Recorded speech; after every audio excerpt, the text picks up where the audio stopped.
Hello, Internet, and welcome to the 48th episode of the Deep Fried Neurons podcast. I am so sorry this episode is so much later than the others, and that's mostly because of law school. And I believe that I might get some time to do things in the semester break, but till then, you're gonna have to tolerate this really improper. Improper is the word I'm looking for. No, irregular schedule of uploading. Meanwhile, I hope you enjoyed today's episode and, cue the fucking.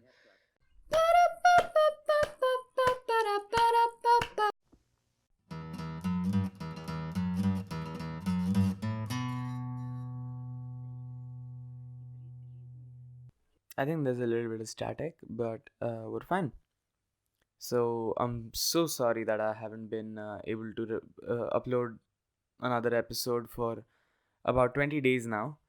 I really regret it. I think that's 3 weeks. This is the lowest I've ever done in terms of consistency, and we can't reach the number 50 before I hit 1 year doing this podcast, which will be soon, by the way.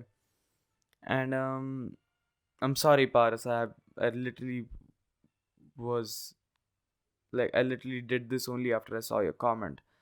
And here's the new episode of the podcast. And I'm sorry, I don't want to subject this to you, but this is rather important because apparently none of her books have ever gone out of print. And that genuinely worries me because, wow, I hate her. I'm sorry, I didn't even mention who I'm talking about. You've read the title of this podcast or this video. It's Ayn Rand. I'm talking about Ayn Rand, the hyper-capitalist lady with the guts to say that altruism is evil and self-interest is the only thing preserving society. It's about the most stupid thing I've ever heard. And just so you know, Angelina Jolie has once quoted that she re-evaluated her life after reading Atlas Shrugged. I mean, I hope, because the fact that she read Atlas Shrugged itself is a little worrying. It's one of the least favorite books I've ever come across. Mine. I mean, there's only two books, like authors, that have actively made me angry. One of them is, of course, the writer of The Secret, uh, which I did not find interesting and or believable or appealing at all. And on quite the contrary, it was so repulsive as an idea itself and the effect it had on people's lives that I couldn't help but hate it. And Ayn Rand's the same. Like, there is nothing I like about this lady's literature. She's the proponent of a philosophy called ultra objectivism or objectivism. I think it's objectivism only, which is it's terrible. I'm not kidding. It's one of the most hated philosophies by me that I have come across. In principle, it's actually not that bad. Like it could sound not bad to most people because it's rationalist objectivist. It's rationalism in the self-interest. That's basically it. The self-interest is my problem. Rationality doesn't usually bother me. Um, so how it works is this: at the center of Aran's philosophy is reality. You look at the objective truth or the closest resemblance of truth that is perceivable and is reached on consensus by most people, and that's the one you follow. Then there's reason, which should help you guide around reality, and I mean, mostly reasoning attuned to survival and progress is what I heard. So the perspective of reason towards reality that is objective is are the first two cores of the Rand philosophy. The third one is self-interest, the motive that you must look after yourself and reason your reality to look after yourself. And of course, the last one is capitalism, which is, according to Rand, the most important system of a society that could ensure the complete exploration of an individual's potential in its best form. as it's meant to be. Now, I think you must have seen the John Oliver video that they've done on Ayn Rand. It's quite nice actually. You should check it out. And they're not wrong when they started with uh, Rand is a proponent of a philosophy called Objectivism, or as normal people call it, being a selfish asshole. And I tell you why I have that perception is because I've read two of her books. The most famous ones, Fountainhead and Atlas Shrugged.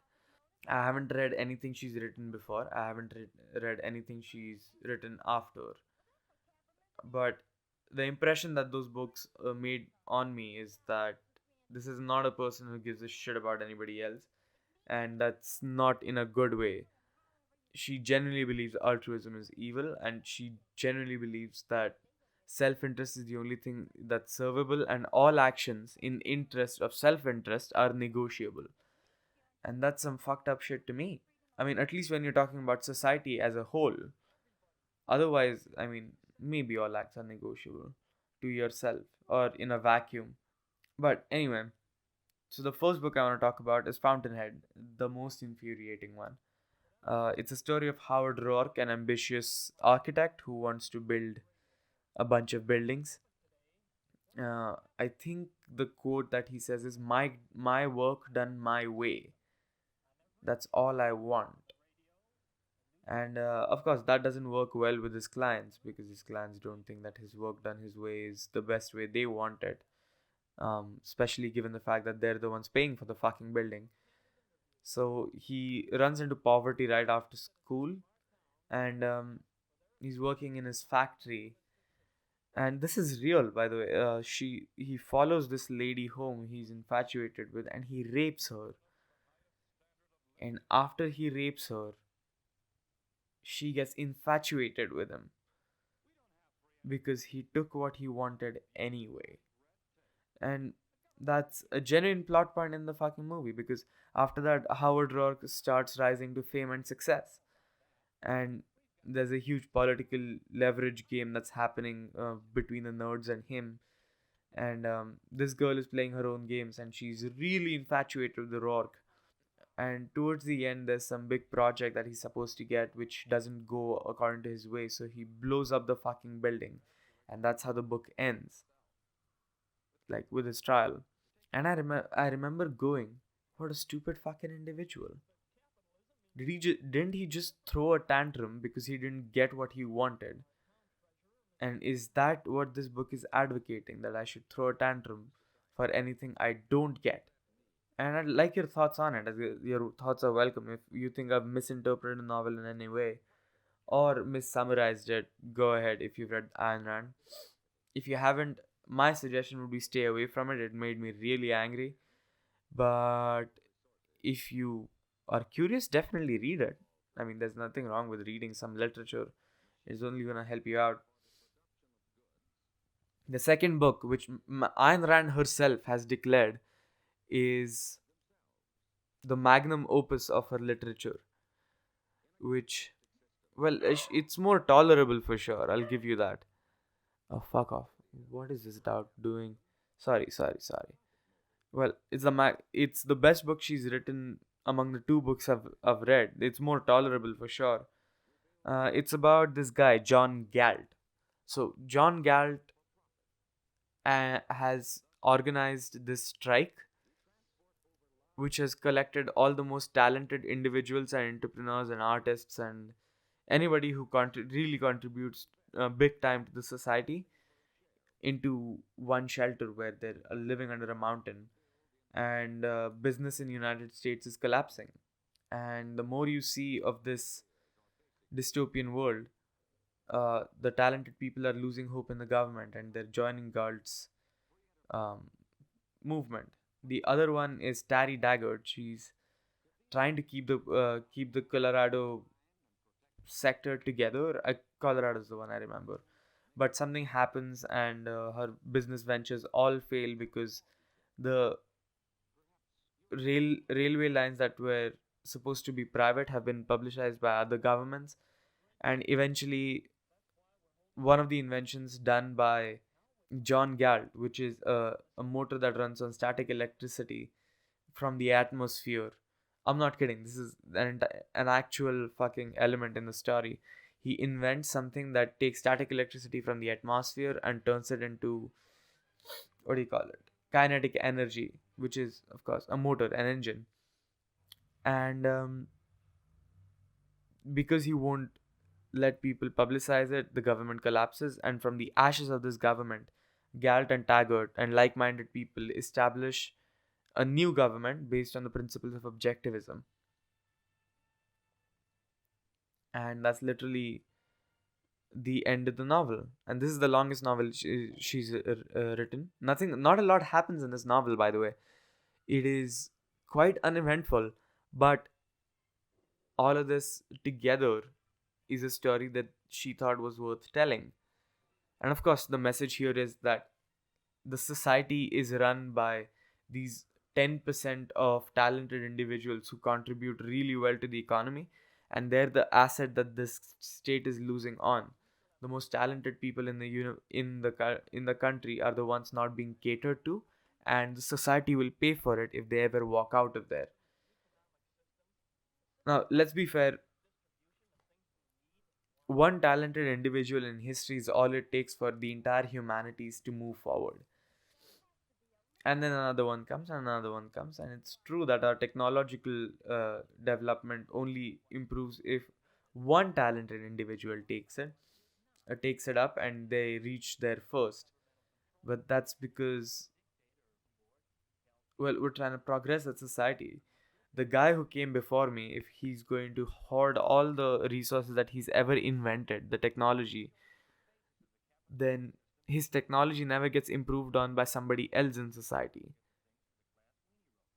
The reason we insist on technology being shared is that it makes the world more chaotic, in the sense that it gives more people the opportunity to improve on this technology and move forward.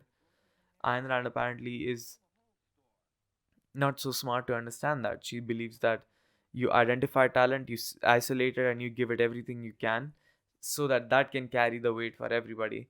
But not just can it carry the weight for everybody, but it should be rewarded handsomely and in, well, I think in excess amounts, like tax free excess amounts.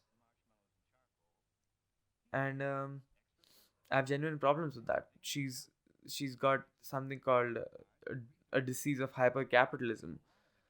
Now, is capitalism a perfect system? Definitely not. I think all of us can agree. I'm not pro capitalism in any sense of the word. I mean, when I say not pro capitalism, I mean I don't like the system. I don't like the values that it inherits in people. And is it inherently evil? Maybe not. But of course, the consequences it has, it I coagulates capital in one place. That's coagulating opportunity in this system, and I don't think that's fair. Ayn Rand, on the other hand, thinks not only is it fair, but it's ideal. And the fact that you would do something selflessly for anybody else is the bad thing. Ayn Rand has literally said, and I quote, "You should do something for others only if it means something to you selfishly."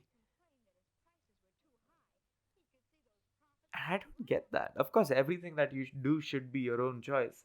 I'm not disagreeing with that. It's just Miss like Miss Rand, Mrs. Rand. I think Miss Rand is going far off on the tapering end. And the fact that people find this interesting or even entertainable is quite infuriating sometimes. Not to mention her writing style didn't really work with me. I didn't enjoy it by any measure, but it was tolerable. It was coherent. But mostly it's her philosophy. Why do you want to profess being a selfish asshole and actually take down altruism? Altruism is a beautiful virtue, and if you can practice it, you should. I'm not saying everybody can afford it or even that everybody can enjoy it. I'll give you the choice of not being altruistic, but altruism is in no way an immoral thing. Just like self interest is not moral, it's just functional. It makes more sense. Doesn't mean that it's good. To be honest, self interest has done more damage to most people than altruism. And well, that was a rant for me. um, I genuinely don't like her. It's That's it. That's all I'm gonna tell you. Read the books for yourself to decide. But I hope I helped in introducing objectivism in the best way I could. And well, that's that. Bye. Well, that's all I have for you this week. And I should probably tell you that I might not be uploading my podcast regularly, but I was on a podcast that gets uploaded regularly. You guys have heard of them before, Bad in Bollywood. They were on an episode where we were discussing gaming, and I made the false promise of making a Doom gameplay that I never got around to actually shooting. So, yeah, please go check it out. We're talking about a bad Bollywood movie called Carl, but bad by my standards at least. And they're really good boys, and you should probably give them some love and affection. They're on Spotify. And I hope to see you every week from next week, but I can't make any promises. I hope you enjoy this episode. Goodbye.